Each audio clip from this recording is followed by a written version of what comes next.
At Easter dinner, Mom yelled, "You're a burden, and we don't want you here anymore." The next morning, when I packed my bags and they realized I was paying most of their bills, Mom suddenly came begging me to stop. I, 29M, never thought Easter dinner would be the day my entire family dynamic would explode, but here we are. Let me start from the beginning because this mess has been brewing for years, and I need to get it all out. After college, I landed a decent job in tech and moved back home temporarily to save money for my own place.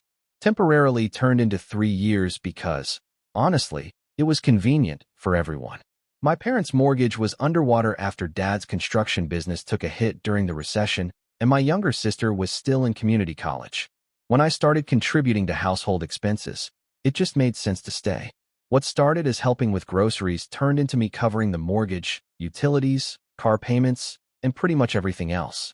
Dad's pride took a beating when his business failed, and he'd been doing odd jobs here and there, but nothing steady. Mom worked part-time at a local clinic, but her income barely covered groceries for a week. My sister worked at a coffee shop, but her earnings went toward her tuition and personal expenses. I didn't mind helping initially. Family is family, right? But somewhere along the way, I became the invisible ATM. No one asked how my day went or if I needed anything. Conversations revolved around bills that needed paying or repairs that needed fixing. I was the solution to every financial problem, but somehow also the source of every family tension. The resentment started building when I realized I was being taken for granted. My parents would make plans without consulting me, assuming I'd cover whatever costs came up. When the washing machine broke, they bought a new one and expected me to handle the payment. When my sister wanted to take a spring break trip with friends, suddenly there were hints about how nice it would be if someone could help her out. I started feeling like a stranger in what was supposed to be my home. My parents would have conversations that stopped when I entered the room. My sister would roll her eyes whenever I tried to join family discussions. The house felt cold despite me keeping the heat on and paying for it. Easter Sunday started like any other family gathering. My aunt and uncle came over with their kids, and Mom had prepared this elaborate dinner that probably cost more than she made in a week. I knew I'd be getting the credit card bill later, but I kept quiet. Everyone was laughing and sharing stories, and for a moment, it felt like old times. Then my cousin started talking about his new apartment and how excited he was to be independent. My aunt made some comment about how wonderful it must be to have your own space and not burden your parents. The conversation naturally shifted to adult children living at home, and that's when things got uncomfortable. My uncle, probably trying to be supportive, mentioned how responsible I was for helping my family during tough times. But instead of appreciation, I saw my parents exchange looks. My sister actually snorted and made some comment about how some people never learn to leave the nest. The tension in the room was thick enough to cut with a knife. My aunt tried to change the subject, but my mother had this look on her face that I'd seen before. It was the same expression she wore when she was about to say something she'd been holding back for too long.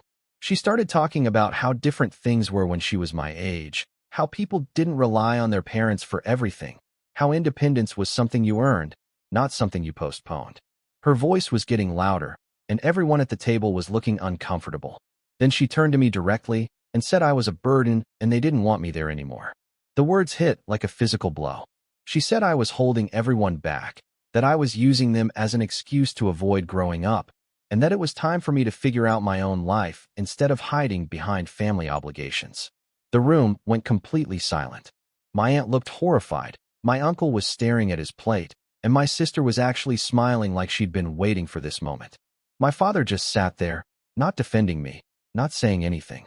I felt my face burning with embarrassment and anger. Here I was, the person keeping their house from foreclosure, being told I was the problem. I wanted to scream about every bill I'd paid, every sacrifice I'd made, every time I'd put their needs before my own. But I just sat there, processing what had just happened. My aunt tried to smooth things over, suggesting that maybe everyone was just stressed and should take a break. But my mother wasn't done. She kept going about how I needed to take responsibility for my own life and stop making everyone else responsible for my comfort and security. The irony was so thick I almost laughed. I excused myself from the table and went to my room. I could hear hushed conversations downstairs, probably my aunt trying to figure out what had just happened and why my mother had exploded like that. I spent the rest of Easter Sunday in my room, thinking about everything that had led to this moment. I realized that somewhere along the way, the narrative had been flipped. Instead of being the son who stepped up when his family needed help, I'd become the burden who was taking advantage of their generosity. That night, I made a decision. I started looking at apartments online and calculating what I'd need for a security deposit and first month's rent. I had enough saved up because, ironically, living at home had allowed me to build up my savings even while covering most of their expenses. Monday morning, I called in sick to work and spent the day apartment hunting. I found a decent one-bedroom place about 20 minutes away and put down a deposit. The landlord said I could move in by the weekend if my application was approved. When I got home that evening, my parents were in the living room watching TV like nothing had happened. My mother asked where I'd been all day, and I told her I'd been looking at apartments. She seemed surprised, like she hadn't expected me to actually do anything about her Easter dinner outburst. I told them I'd found a place and would be moving out by the weekend. My father finally spoke up, asking if I was sure I was ready for that kind of responsibility. The question was so absurd I almost laughed. I'd been handling responsibility for years, just not my own. Tuesday, I started packing. I didn't have much personal stuff since most of the furniture and household items belonged to my parents or had been purchased with the understanding that they were for the family home. I focused on my clothes, electronics, and personal documents. My sister made a few comments about how it was about time I grew up and moved out. She seemed genuinely happy that I was leaving, probably thinking she'd have more space and fewer restrictions. She had no idea what was coming. Wednesday, I went to the bank and set up automatic transfers to stop on Friday. I also called the utility companies and arranged to have my name removed from the accounts. The customer service representatives were helpful, though they did warn me that the accounts would need to be transferred to someone else or they'd be shut off. I called the mortgage company and explained that I'd no longer be contributing to the payments. They were understanding but mentioned that they'd need to speak with the primary account holders about the change in payment arrangements. Thursday evening, my mother asked when exactly I was planning to leave and whether I needed help with anything. I told her I'd be gone by Saturday morning and that I'd handle everything myself. She seemed relieved, probably thinking this would solve whatever family tension had been building up. Friday was my last day of work before the weekend, and I was actually excited about starting fresh. I'd been feeling suffocated for months, and the idea of having my own space again was liberating. Saturday morning, I loaded my car with the last of my belongings. My parents were having coffee in the kitchen when I stopped by to leave my house key. I told them I'd left some information on the counter about the bills and accounts that would need to be transferred. My mother glanced at the papers and asked what I meant. I explained that since I was no longer living there, I'd removed my name from the utilities and stopped my contributions to the household expenses. The look on her face was priceless. She started asking about the mortgage payment, the electric bill, the internet, the car insurance. I told her those were all things they'd need to handle now that I wasn't a burden anymore. My father looked confused, like he was trying to do math in his head. I left them sitting at the kitchen table, staring at the pile of bills and account information I'd organized for them. It felt good to walk out that door knowing I was finally free from the weird dynamic that had developed over the past 3 years. Update 1. I'd been in my new apartment for exactly 4 hours when my phone started ringing.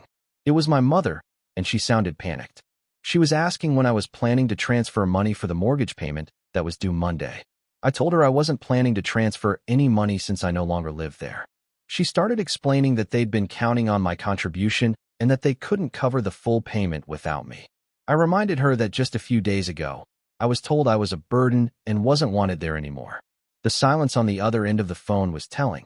My father got on the phone and started talking about family obligations and how we needed to work together during difficult times. I found it interesting that family obligations only seemed to flow in one direction.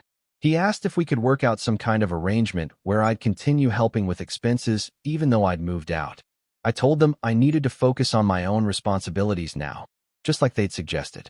The conversation ended with my mother saying they'd figure something out and that we'd talk later. Sunday, my sister called. She was suddenly very interested in having a conversation, which was unusual since we'd barely spoken in months. She started by saying she thought there had been some kind of misunderstanding about the Easter dinner situation. She explained that Mom had been stressed about money and probably didn't mean what she said about me being a burden. She suggested that maybe I was being too sensitive and that I should consider the impact my leaving would have on the family. I asked her if she'd be willing to help cover some of the household expenses since she was so concerned about the family's financial situation. She quickly changed the subject and started talking about how her coffee shop job barely covered her own expenses. The conversation was enlightening. She wanted me to continue funding the lifestyle she'd grown accustomed to, but she wasn't willing to make any sacrifices herself. When I pointed this out, she got defensive and said it wasn't the same thing because she was still in school. I reminded her that I'd been contributing to household expenses since I started working, even when I was paying off my own student loans. She didn't have much to say to that. Update 2. Monday evening, my phone was buzzing constantly.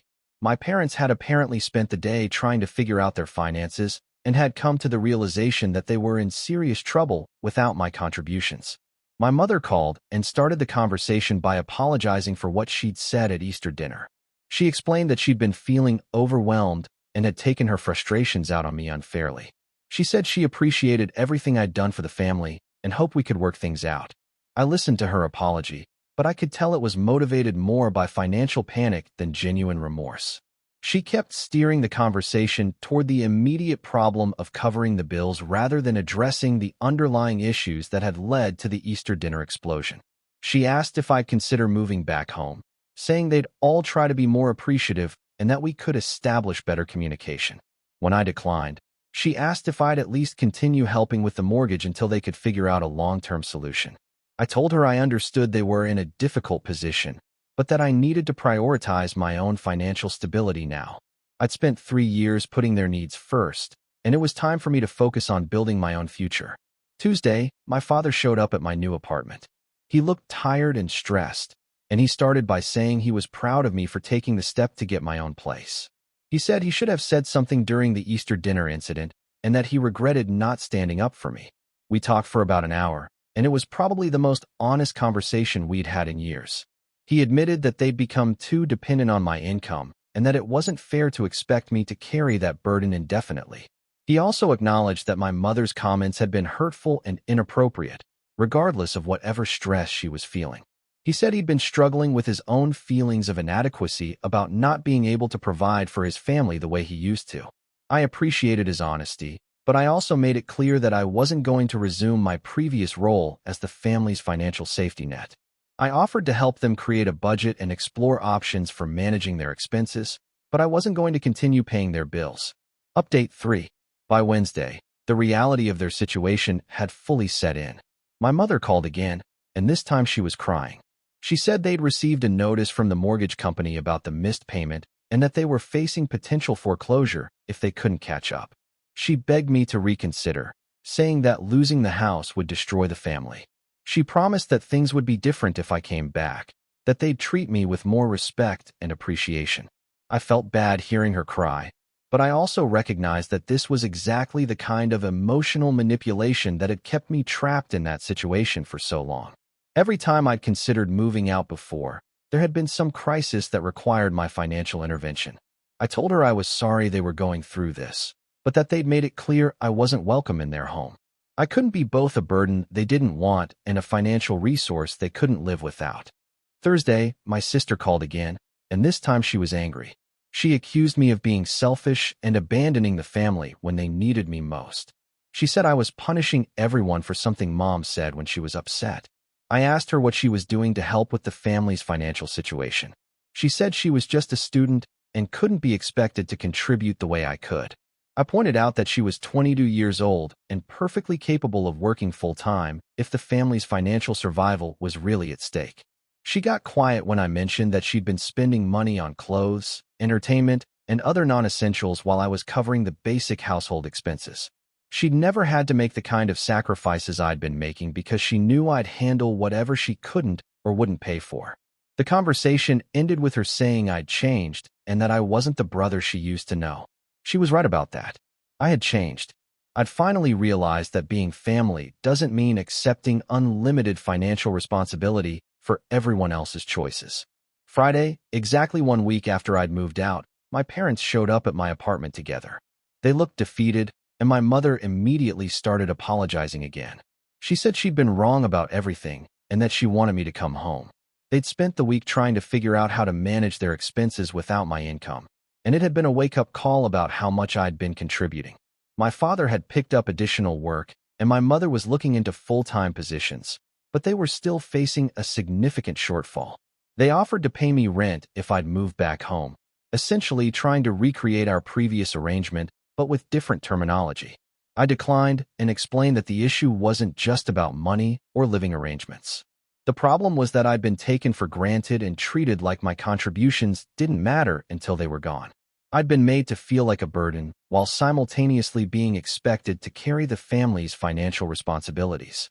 I told them I loved them and wanted to maintain a relationship, but that I needed to establish healthy boundaries. I couldn't continue being their financial safety net while also being blamed for whatever family problems arose. My mother asked what they were supposed to do about the house. I suggested they consider downsizing, getting roommates, or exploring other options that didn't depend on my income. These were all things they could have been doing over the past 3 years instead of relying on me to cover their expenses. Final update. It's been 2 months since I moved out, and the situation has stabilized somewhat. My parents ended up selling the house and moving into a smaller apartment that they can afford on their combined income. My father found steady work with a local contractor, and my mother took a full-time position at a different clinic. My sister had to get a second job to help with expenses, and she's finally understanding what it means to prioritize financial responsibilities over personal wants. She's still not thrilled with me, but she stopped calling me selfish. The family dynamic has definitely changed. We have dinner together once a month, and the conversations are different now. There's less assumption that I'll solve whatever problems come up, and more discussion about how everyone can contribute to solutions. My mother has apologized several more times, and I think she genuinely understands that her Easter dinner outburst was the culmination of years of misplaced resentment. She was frustrated about their financial situation and took it out on the person who was actually helping them the most. My father and I have developed a better relationship now that there's less financial tension between us. He's proud of the work he's been doing and feels more like himself again. He's also been more supportive of my decisions and boundaries. I'm doing well in my own place. I've been able to save more money, pursue some hobbies I'd neglected, and even start dating again. I'd forgotten how much energy it takes to constantly worry about other people's financial problems. The whole experience taught me that helping family is important, but not at the expense of your own well-being and self-respect. I spent 3 years being the solution to everyone else's problems while my own needs and feelings were ignored. Sometimes the people you're helping the most are the ones who appreciate it the least. It took removing myself from the situation for everyone to understand the true dynamics of what had been happening. I don't regret helping my family when they needed it, but I also don't regret setting boundaries when that help was no longer appreciated or sustainable. Family relationships should be based on mutual respect and consideration, not financial dependence and emotional manipulation. The Easter dinner that changed everything turned out to be exactly what we all needed, even though it was painful at the time. Sometimes you have to lose something to understand its value, and sometimes you have to stand up for yourself to earn the respect you deserve.